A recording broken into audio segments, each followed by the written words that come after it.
What's going on, guys? It is May and we are talking shad spawn. This is going to be my top 5 lures for Smith Mountain Lake and what I would have as a guide. And out here tournament fishing, the big bass just left Smith Mountain, took a 772 to win, bunch of 6s, 6.5s, tons of 4s, 5s, all that sort of stuff. And there's just a lot of stuff going on at the lake. We've got pre-spawn fish still, for sure post-spawn fish. We've got pre-spawners that are still just doing the shad deal. Some fish on beds, and brim are starting to bed up too, so it's going to be a pretty exciting month here out on the lake. But covering that shad spawn is a super fun way to fish. We don't get it very many months out of the year, and it's a good way to catch some absolute brute bass and stripers, catfish, pretty much every predatory fish. So these are going to be the top 5 baits that I would have rigged up. One thing I will preface before I jump into the baits is Smith Mountain's shad this year are huge. Normally, through just kind of a regular weather pattern of Virginia, every few years we should get cold enough to where a lot of the shad, or not a lot, but a portion of the shad die off. The young, the old, kind of the weak die off, and we just haven't had that cold in the last probably 3 years. So the shad that I'm seeing and the shad that I'm catching on my baits are 4.5 to 6 inches long, which is really big bait. So everything this year that I'm going to be showing you guys is kind of upsized a little bit. That is strictly because I'm trying to match the hatch as best I can. Still getting bites on the little stuff, but the size of bait correlates to the size of fish you're going to catch. So keeping that in mind, here are my top 5 baits for Smith Mountain for May. First one, this should be a no-brainer for anybody who has fished the shad spawn before. It's an amazing way to catch big ones. It pisses them off, and that is a buzzbait.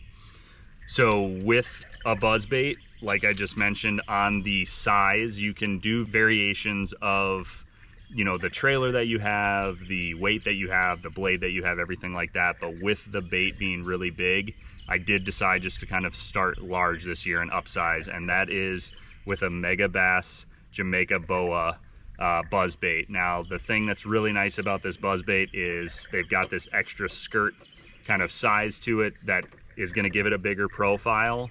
Super heavy wire, which means this thing isn't going to bend out if you knock it into a dock, run it into a tree, you know, get it stuck on a laydown or anything like that. Oversized blade, which is super nice, but I want you guys to notice here they've got this bead that's in between these other 2 beads that's kind of staying there, and that is what's creating the clack sound for this buzzbait. Now, some guys will get into kind of the nitty-gritty of the buzzbait stuff. I just want it to be pretty dang loud. I don't really tweak on like the squeakiness and all that sort of stuff. I just want something loud that's going to have a lot of draw power. So I am throwing that on a Curado 50-pound braid, a Dobyns 734. That way I've got a lot of play in the tip that I can straight up slackline them when they bite on this braid. But that is a really good buzzbait if you're going to oversize and think about bigger bait that you're throwing around, is that buzzbait.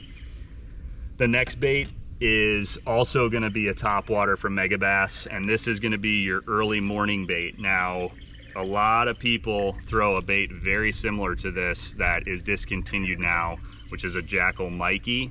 So this is a bait that is going to substitute in for when we all run out of Mikeys. So this is a Megabass Switch.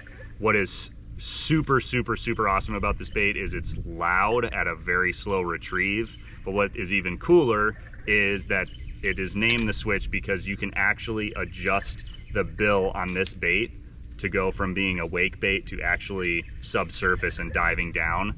So it's got this really cool kind of click design to it, and you can adjust that depending on where those fish are set up. Profiles are awesome, colors are awesome, really good sharp stout hooks right out the gate. Throwing this one also on a Curado 735 Fury. Just going with kind of an entry-level rod from Dobyns on this because it's night fishing and early morning topwater. You don't need a super sensitive rod, you just need a meat stick to be able to horse those fish away from the rock. So if you like that jointed early topwater shad spawn type of bait, check out this new bait from Megabass. It is super cool that it's that versatile in how it can be fished. Next is when we get later into the day and we've got these fish kind of swimming around and swimming down, and that is going to be a Scrouger type of bait. This is a pulse head, just got that kind of plastic bill on it that's going to give it a little bit of motion. And again, going with the upsizing, this is a MissileBaits 5.5 Spunk Shad.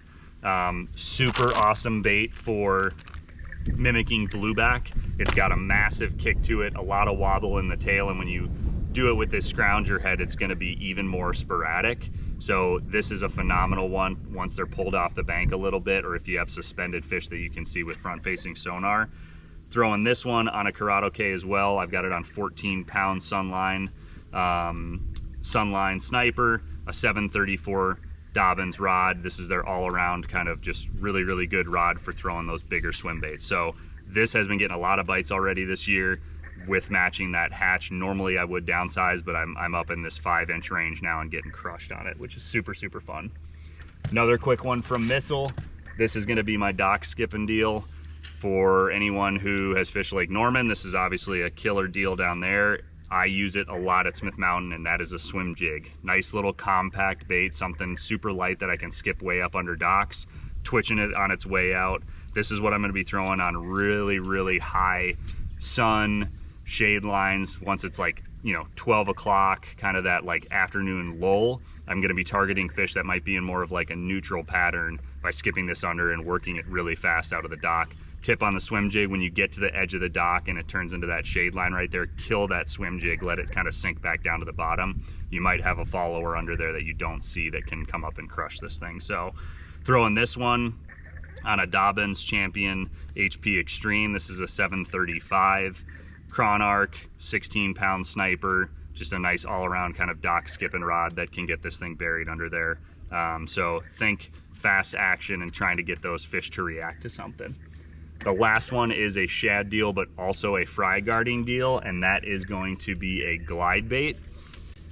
We have fry garters that are hanging on dock floaters that are protecting their babies, and then we've got kind of the blueback running up on flats and getting chased around by the bass. So this is a clutch darter. This is just a bad to the bone glide bait. Really, really thin profile. This thing cuts super hard. Obviously the name implies that it darts around like crazy. Super good hardware coming right out the gate with this thing.